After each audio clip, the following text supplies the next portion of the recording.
යශෝදරා මහරහත් තෙරණියට වන්දනා කළොත් විශේෂයෙන් කාන්තාවක් ඇගේ දහසකුත් පව් ගෙවි යනවා. එච්චර අනුභවයි යශෝදරා උත්තමාවිට කරන වන්දනාව. සාමාන්‍යයෙන් මේ යශෝදරා රහත් තෙරණියට වන්දනා කරන්න හැමෝටම අවස්ථාව දෙන්නේ නැහැ. ගොඩාක් අයට මේ අවස්ථාව මග හැරෙනවා.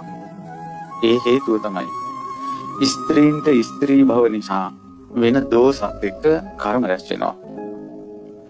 ඒ ස්ත්‍රීන්ට ස්ත්‍රී භව නිසා වෙන දෝෂත් එක්ක රැස් වෙන කර්ම විඳව තමයි ගොඩාක් කාන්තාවෝ සිටින්නේ. ඒ වගේ කාන්තාවන් යශෝදරා උත්තමාවිය වගේ තුන් ලෝකයක අනුත්තරීය ස්ත්‍රී රත්නයකට රහත් තෙරණියකට වැන්දොත් එහෙම වන්දනා කරන්න පටන් ගත්තොත් එහෙම එයාගේ කර්ම ගොඩාක් ගෙවෙන්න ගන්නවා.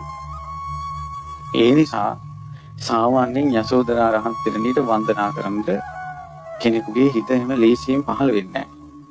යශෝදරා මහරහත් තෙරණිය නිසා දෙව්ලොව ගිය ගොඩාක් පිරිස හිටියා. යශෝදරා මහරහත් තෙරණිය නමින් රජගහනුවර මහා ස්තූපයක් හැදුවා. යශෝදරා මහා සෑය කියලා. ඒ යශෝදරා මහා සෑය නිසා ඒ සෑයට වැඳලා පුදලා ගොඩාක් කාන්තාවෝ දුක් දිනේ නිවා ගත්තා. දෙව්ලොව දිව්‍ය සැප ඒ වගේම අමා නිවන් සැප සලසා ගත්තා. ඒ පින්වන්තයෝ මේ ලෝකෙන් නැති වෙච්ච ගමන් යශෝදරා මහා සෑය අතුරුදහන් වෙලා ගියා.